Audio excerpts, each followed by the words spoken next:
우리가 지난 주일에 에스겔서 24장 말씀을 묵상했습니다. 에스겔서 24장은 녹슨 가마 비유와 두 가지 표징을 다루었죠. 가마에 쓴 녹은 예루살렘의 죄를 비유하고 있습니다. 하나님께서 빈 가마에 불을 지펴서 그 녹을 다 떼버리죠. 그리고는 이제 제거해 버립니다. 하나님께서 심판으로 예루살렘의 죄를 다 없애겠다라고 하는 것이 녹슨 가마의 비유입니다. 그런데 그것은 이제 말로 전해진 거잖아요. 그래서 하나님이 그것을 반드시 이룬다라고 하는 두 가지 표징을 보여줬습니다. 에스겔의 아내의 생명을 데려가고 예루살렘이 멸망했을 때 도망온 자가 에스겔에게 알려줬을 때 에스겔의 혀가 풀리는 것이 두 가지 표징입니다. 오늘은 우리가 이제 25장 말씀을 공부할 차례입니다. 그런데 25장을 보면 24장과 전혀 내용이 달라요. 내용은 같은데 대상이 달라요. 24장은 예루살렘 심판을 다루고 있죠. 반면에 25장은 예루살렘 주변에 있는 이방 나라 심판을 다루고 있어요. 여호와께서 심판하신다라고 하는 관점은 같죠. 그런데 대상은 완전히 달라요. 그래서 학자들은 24장에서 단락을 끊어요. 25장부터 33장 20절까지 열방의 심판을 다루고 있기 때문에 25장에서 끊어서 열방의 심판 쪽으로 단락을 배치를 해요. 그런데 24장과 25장은 에스겔 14단락 중에 네 번째 단락이에요. 에스겔이 임의로 나눈 것이 아니고 여호와께서 말씀을 주실 때에 나눠주신 단락이에요. 여호야긴 왕이 사로잡힌 지 9년째 10째 달 10째 날에 에스겔에게 주신 말씀이잖아요. 그러니까 이거는 하나님께서 단락을 나누셨다고 봐야죠. 그런데 학자들은 에스겔서 25장이 24장과 한 단락 속에 들어있다는 것을 생각하지 않고 대상이 다르다, 심판의 대상이 다르다라고 하는 관점만 가지고 단락을 나누어 버렸어요. 자, 여호와 하나님께서 네 번째 단락을 24장 예루살렘 심판과 예루살렘 주변 이방 나라 심판을 묶어서 주실 때에는 뭔가 의도가 있지 않을까요?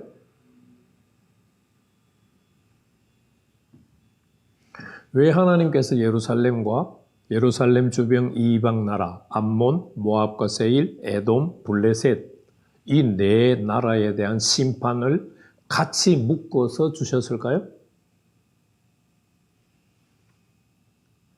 분명히 그렇게 묶은 의도가 있을 거라고요.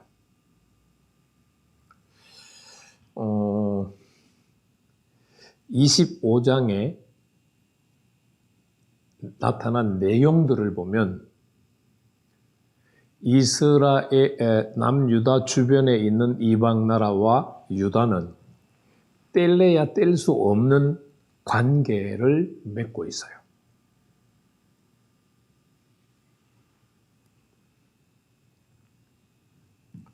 그러니까 예루살렘이라고 하는 유다 나라와 모압, 암몬, 에돔, 블레셋이라는 나라가 완전히 분리되어 있는 형태가 아니라는 거죠.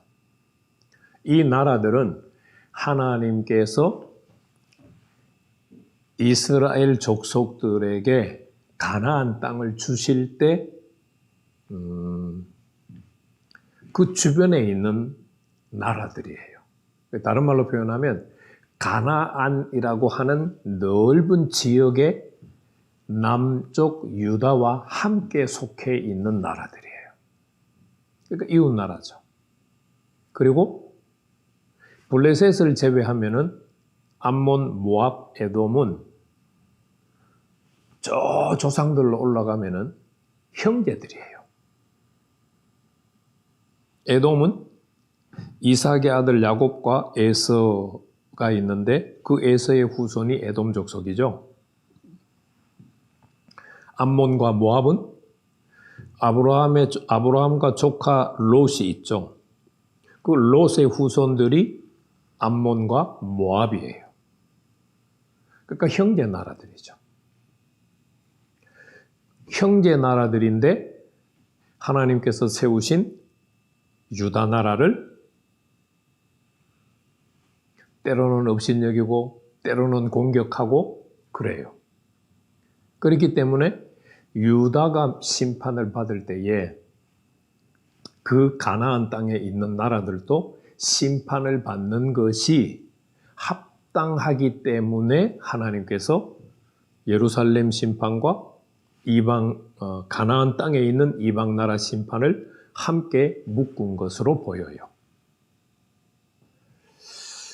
두 번째 이유도 우리가 맥락 속에서 살펴볼 수가 있어요. 21장 19절에서 22절 말씀 한번 보실래요?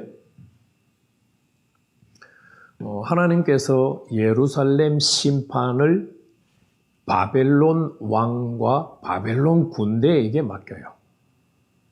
그래서 바벨론 왕이 군대를 이끌고 바벨론에서부터 출발을 해서 가나안 땅까지 왔어요. 가나안 땅에 왔을 때에 두 갈래 길로 나누어졌어요. 하나는 예루살렘으로 가는 길이고 하나는 암몬으로 가는 길이에요. 그 두 갈래 길에 서서 바벨론 왕이 어디를 먼저 칠까 하고 점을 쳐요. 두 종류의 점을 치죠. 하나는 화살 전통에 화살을 흔들어서 자기들이 섬기는 신에게 물어요. 그리고 그 신에게 잡은 제물의 간을 보고 분별을 해서 점괘를 얻어요. 그래서 예루살렘을 먼저 쳐라라고 하는 점괘를 받았어요. 자, 바벨론 왕은 자기 임의로 지금 유다를 공격하고 있나요? 아니죠. 여호와 하나님께서 바벨론 왕을 일으켜 세웠죠. 유다를 심판하기 위해서. 하나님이 직접 세웠습니다. 그러니까 바벨론 왕의 행동은 하나님의 권한을 위임받은 행동이라고 볼 수 있어요. 그런데 바벨론 왕이 예루살렘을 먼저 칠까 암몬을 먼저 칠까 고민했다고 하는 말은 그 두 나라를 어차피 함께 치는데 먼저 어디를 칠 건가를 결정했다는 뜻이에요. 그래서 우리가 에스겔서 21장 19절에서 21절 말씀을 보면 하나님의 계획 속에 유다 심판과 그리고 암몬 심판이 들어가 있다는 거예요. 암몬은 바벨론 군대가 가나안 땅으로 왔을 때 첫 번째 맞이하는 이방 나라예요. 물론 더 북쪽에 두로와 시돈이 있어요. 그 두로와 시돈은 26장부터 28장까지 그 심판을 다뤄요. 물론 오늘 우리가 거기까지 말씀을 묵상할 거예요. 그런데 우리가 이제 네 번째 단락에 묶여 있는 가나안 땅에 있는 이방 나라 심판을 유다 나라 심판과 왜 함께 묶었을까를 지금 생각해 보고 있는 거예요. 첫 번째, 맥락 속에서 살펴봤고, 지금 두 번째, 출애굽기 에스겔서 21장 19절에서 21절 말씀을 가지고 두 번째 살펴봤어요. 그러니까 원래 하나님의 계획 속에 유다 심판도 들어가 있지만 이방 나라 심판도 들어가 있다라는 거예요. 그리고 이건 역사적인 측면에서 하나 더 생각해 볼 수가 있어요. 바벨론 제국이라고 해요.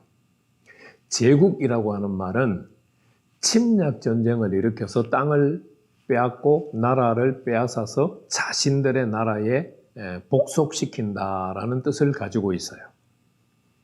자, 바벨론이 유다를 침공하는데 유다 주변에 있는 나라들은 독립시켜서 존속할 수 있도록 할까요?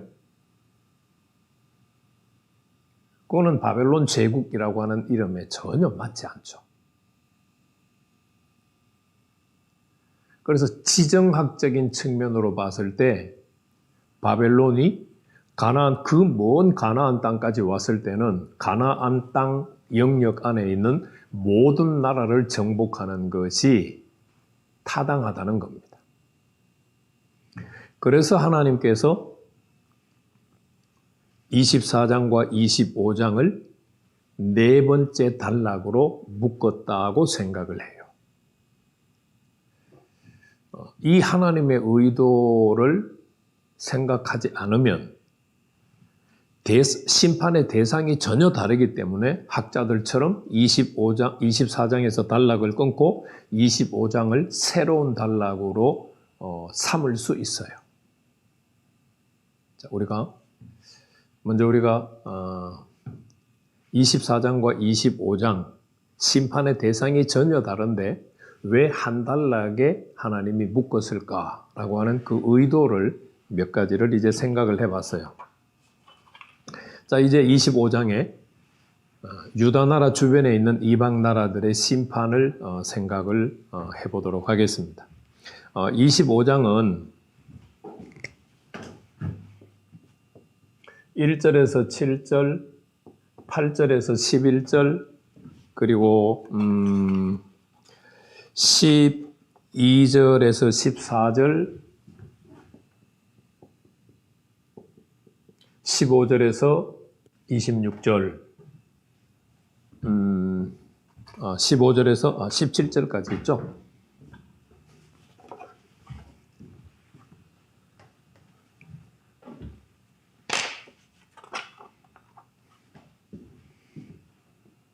네. 28장이 이제 28장으로 제가 착각을 하고 26절이라고 했어요. 여기가 암몬 심판이에요. 여기가 모압과 세일 심판이에요. 그리고 여기가 에돔 심판이고 여기가 블레셋 심판이에요. 우리가 암몬 심판까지만 먼저 살펴보도록 하겠습니다. 오늘 이방 나라 심판은 내용 전체를 생각해 보지 않으려고 해요. 내용 전체를 생각하면 25장 따로 다루고 26장 따로 다루고 27장, 28장까지 다 각각 다뤄야 돼요. 그런데 25장부터 33장 20절까지 이방 나라 심판은 2주 정도 공부하는 것으로 확 지나가려고 해요. 이방 나라 심판은 왜 심판하시려고 하는가? 그리고 심판의 방법은 무엇인가? 이 두 가지 측면만 살펴봐도 에스겔서를 이해하는데 필요 충분하지는 않을지 몰라도 충분하리라는 생각 때문에 그냥 심판의 이유, 심판의 방법 그 두 가지 각도에서만 이방 나라 심판을 살펴보려고 합니다. 자, 암몬 족속의 심판의 이유는 두 가지입니다. 그리고 심판의 방법도 두 가지입니다. 3절 말씀을 보면 암몬 족속을 심판하는 첫 번째 이유가 기록이 되어 있습니다. 너는 암몬 족속에게 이르기를 너희는 주 여호와의 말씀을 들을지어다. 주 여호와께서 이같이 말씀하셨느니라.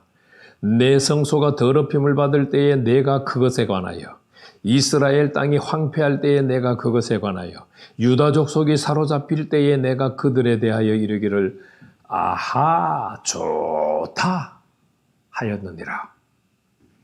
그러니까 하나님께서 암몬 족속을 심판하는 첫 번째 이유는 하나님의 성소가 더럽힘을 당하고 그 다음에 이스라엘 땅이 멸망을 당하고 황폐해지고 유다 족속이 멸망을 당하는데 형제 나라였던 암몬이 아하 좋다 하고 생각을 했다는 거죠.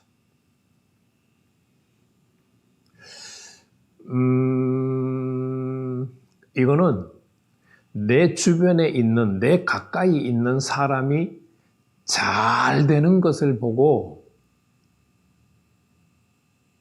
무척 싫어했다는 마음이에요.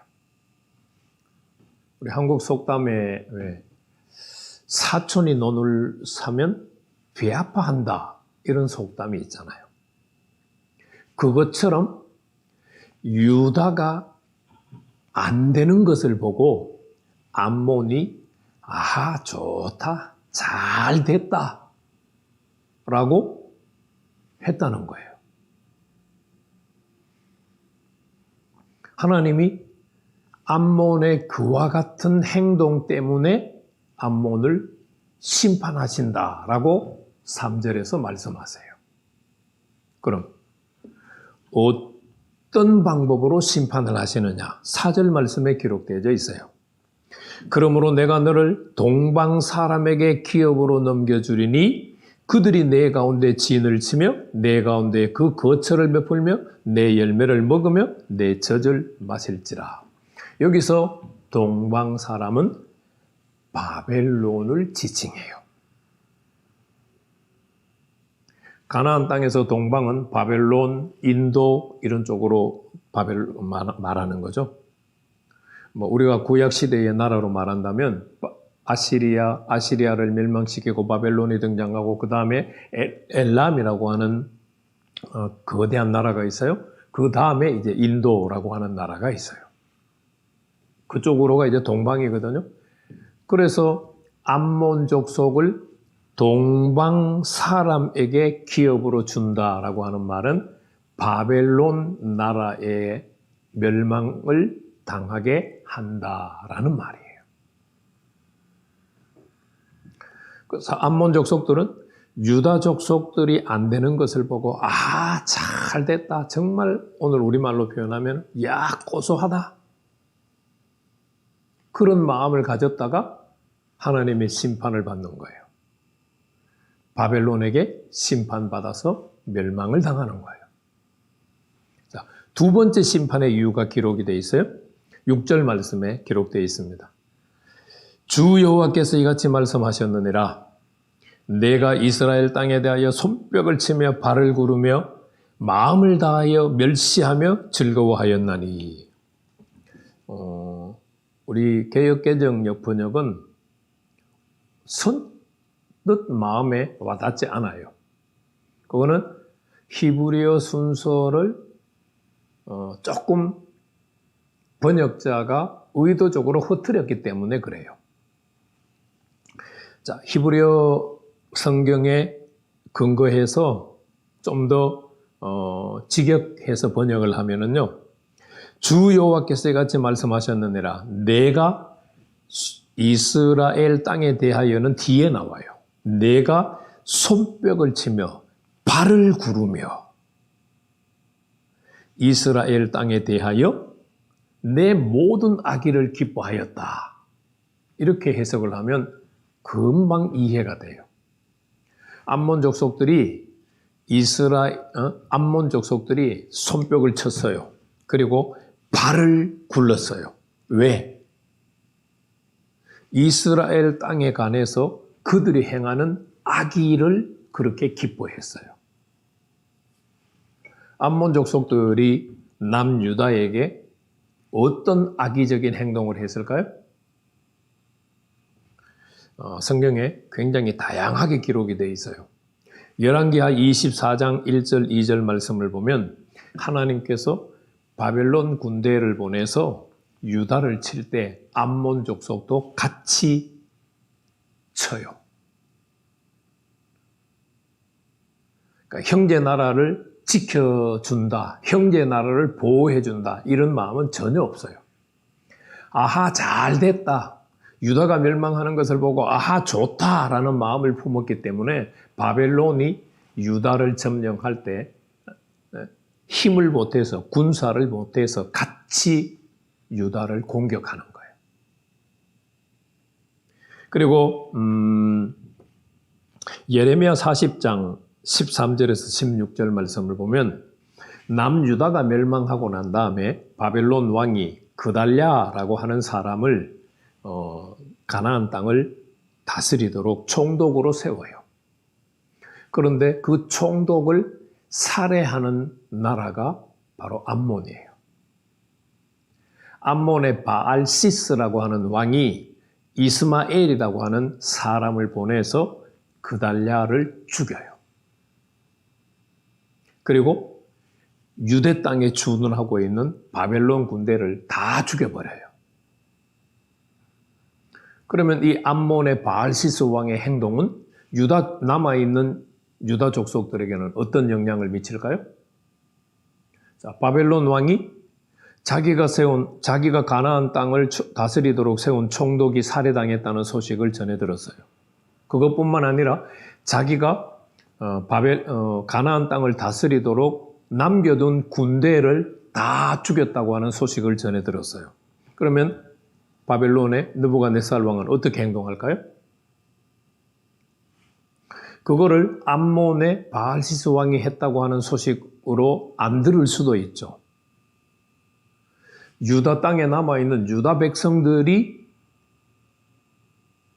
자신을 대적했다고 생각할 수 있죠. 실제로 그 일로 인해서 유다 족속들은 예레미야를 사로잡아가지고 애굽으로 도망가요.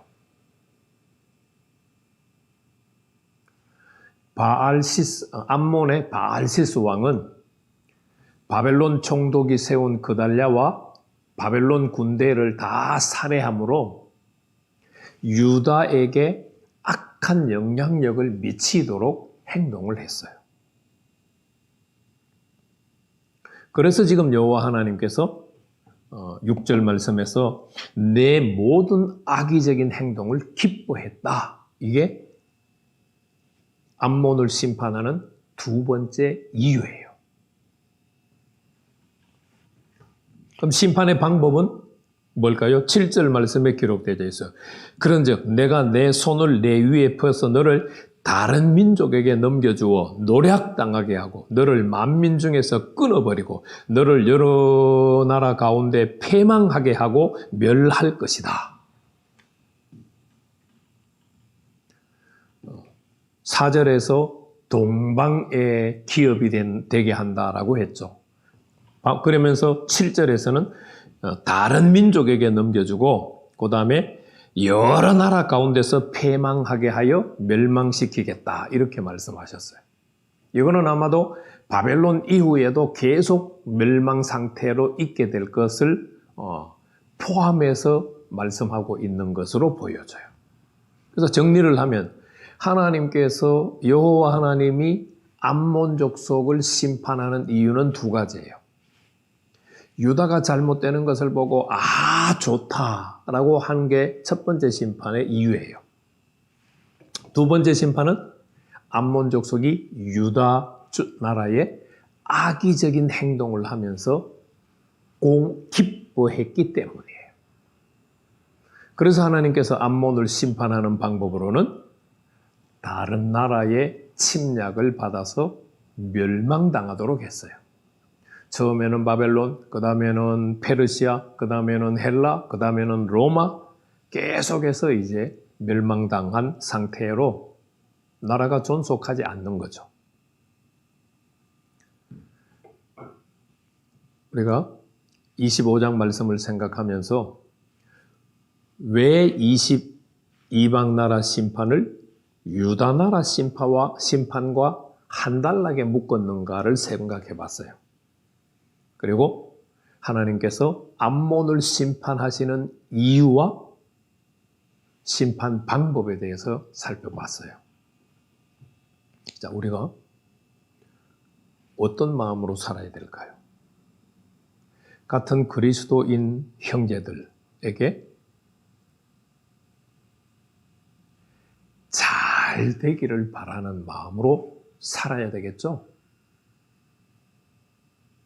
그런데 우리의 마음 깊숙한 곳에 아직도 악의 본질들이 남아 있어요. 그래서 믿는 성도들이 옆에 있는 이웃 성도가 형제와 자매가 잘 되는 것을 보면 칭찬을 못해요. 그냥 마음에 잘 안 됐으면 하는 마음을 가져요. 하나님이 오늘 암몬을 심판하는 이유를 보면서 믿음의 형제들이 잘 되기를 바라는 마음을 가지고 남은 여생 신앙생활 할 수 있기를 축복합니다.